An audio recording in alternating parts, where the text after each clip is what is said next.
আমরা যদি একটু সুস্থ মাথার মানুষ হই, কেউ কি আমরা সবজির দোকানে গিয়ে কখনো কাপড় খুঁজি না। কারণ আমি জানি যে সবজির মার্কেটটা আর কাপড়ের মার্কেটটাই আলাদা। সবজি যে ক্রাইটেরিয়ার একটা জিনিস, কাপড় সেই ক্রাইটেরিয়ার জিনিস না।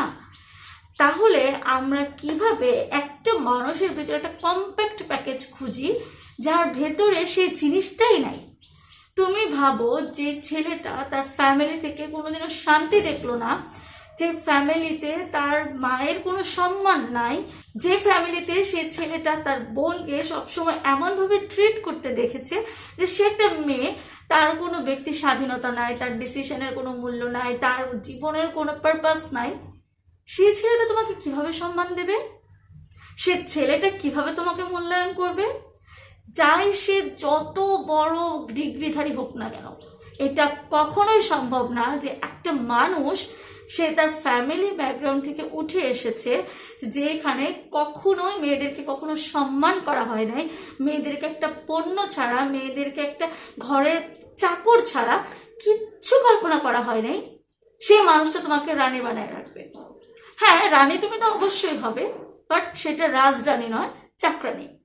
কারণ তুমি যত কথাই বলো না কেন, মানুষের ফিতরাত, মানুষের বৈশিষ্ট্য, এগুলো সবকিছু বাবা মার ভেতর থেকে সঞ্চালিত হয়।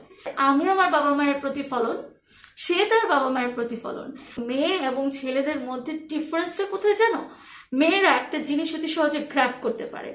মেয়েরা যদি অতি সহজে গ্র্যাব করতে না পারতো, তাহলে হয়তো আল্লাহ তাআলা বিয়ের পরে মেয়েদেরকে শ্বশুর বাড়িতে যাওয়ার সিস্টেম দিতেন না, তাহলে হয়তো ছেলেরাই মেয়েদের বাড়িতে এসে থাকতে পারতো।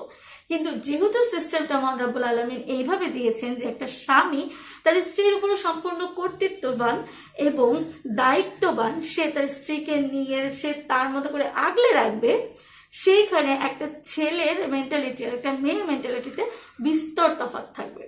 ছেলেরা কখনোই খুব সহজে কোনো জিনিস গ্র্যাব করতে পারে না, সেটা সে তোমাকে ভালোবাসায় লাড্ডু হয়ে যত কথাই বলুক না কেন, এইটা কখনো পসিবল না যে সে তার ফ্যামিলি থেকে যেটা পেয়ে এসেছে সেটা 2 দিনে চুটকি দিয়ে শেষ হয়ে যাবে।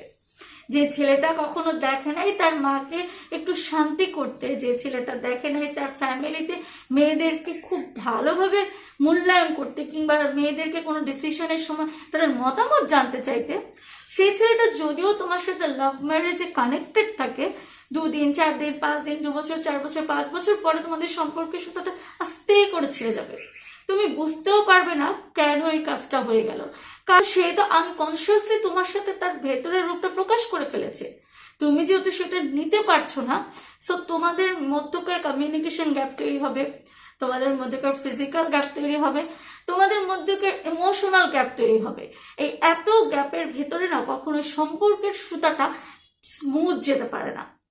ছেলে কত বড় ডিগ্রিধারী, ছেলে সুদর্শন, তুমি তাকে যতই ভালোবাসো না কেন, ফ্যামিলি ব্যাকগ্রাউন্ড অ্যানালাইসিস না করে কখনোই বাঙালি সমাজের একটা ছেলেকে বিয়ে করবে না। ইয়েস, আমি আবারও বলে দিচ্ছি, বাঙালি সমাজের একটা ছেলেকে বিয়ে করবে না। এখন অনেকেই ভাবতে পারো যে আমি শুধুমাত্র বাঙালি ওয়ার্ডটাকে কেন ফিল্টার করে নিয়ে আসলাম। দেখো, বাঙালির সমাজেই না আমরা ছেলেদের সাথে এমন বিহেভ করি, এমন ট্রিট করি যে তারাই সর্বে সর্বা, তারাই একদম পুরো মধ্যমণি। বাট বাহিরের কান্ট্রিগুলোতে এই কাজগুলো হয় না। তারা তাদের সন্তানদের সাথে যেমন ইমোশনাল কানেক্টেড কম থাকে, তেমনি তাদের বাউন্ডারিজগুলোও তাদেরকে শিখিয়ে দেওয়া হয়, তাদেরকে তাদের দায়িত্ব সম্পর্কে শিখিয়ে দেওয়া হয়। কিন্তু বাঙালি সমাজে দেখবা 30-35 বছর একটা ছেলেরও জামা কাপড়গুলো মা ধুয়ে দিচ্ছে। কেন? কারণ তাকে এইটাই শেখানো হয়েছে যে 30-35 কেন 65 বছর হয়ে গেলেও এই কাজটা একটা মেয়েদের কাজ। এই কাজটা বিয়ের আগে তোমার মা করবে, বিয়ে হলে তোমার ওয়াইফ করবে। এছাড়া যে নিজের কাজটা নিজে করতে হয়, এই কথাটা তাদেরকে শেখানোই হয় না। সো সে যতদিন পর্যন্ত বিয়ে না করবে ততদিন পর্যন্ত সে তার কাজগুলো তার মাকে দিয়ে করাবে, আর বিয়ের পর সেই দায়ভারটা চাপিয়ে দেবে তোমার উপর, মানে তার ওয়াইফের উপর আর কি।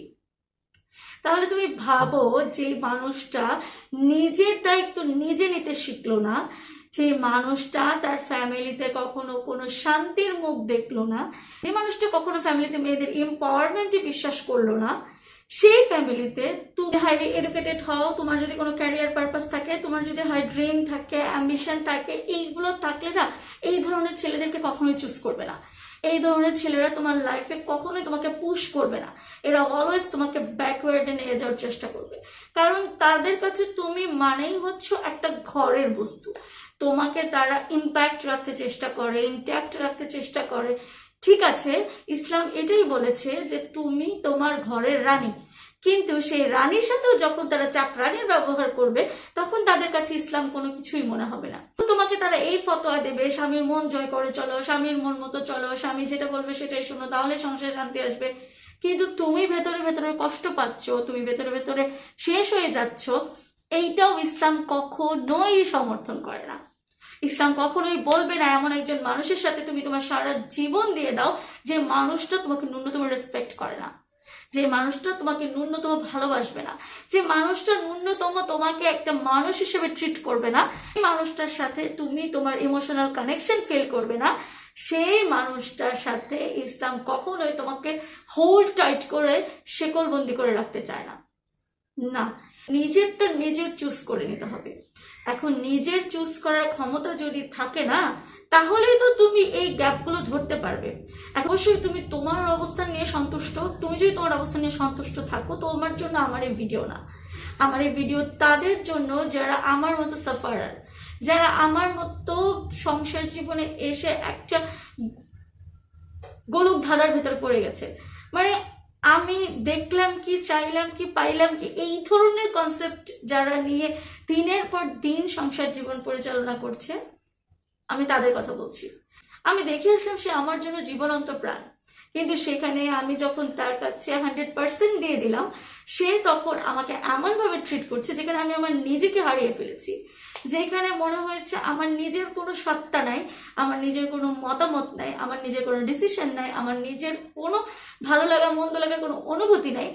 I am like an object. সেই মানুষগুলোর কথা আমি বলছি। আর তুমি যদি মনে করো যে তুমি সবকিছু মেনে নিয়ে মানিয়ে নিয়ে শান্তিতে আছো, দ্যাটস ইট, তোমার জন্য এই ভিডিওটা না। তুমি স্কিপ করে কোনো এন্টারটেনমেন্ট ভিডিওতে চলে যাও।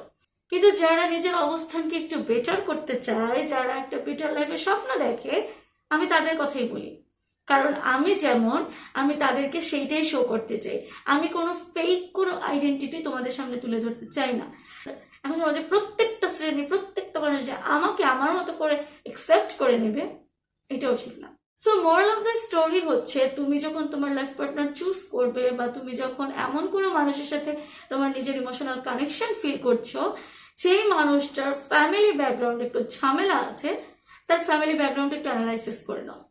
তার ফ্যামিলি ব্যাকগ্রাউন্ড, তার ফ্যামিলি মেম্বারদের সাথে তাদের কানেকশন, তার ফ্যামিলি মেম্বারদের সাথে কমিউনিকেশন স্কিল, এগুলো একটু যাচাই বাছাই করে তারপরে পা দাও। কারণ একটা ডিসিশন নিয়ে নেওয়ার পরে সেই ডিসিশন থেকে ব্যাক করা টু ডিফিকাল্ট। সমাজ, তোমার পরিবার, তার পরিবার, কেউ এটা এত সহজে তোমাকে মেনে নেবে না। সো ডিসিশন নেওয়ার আগে চিন্তা করো। তার সাইকোলজি বোঝার আগে তার ফ্যামিলি ব্যাকগ্রাউন্ড, তার ফ্যামিলি মেম্বারদের সাইকোলজি বোঝার চেষ্টা করো। এতে করে তুমি তোমার সামনের জীবনে অনেক অনেক হ্যাকটিক সিচুয়েশন থেকে নিজেকে হেল্প করতে পারবে।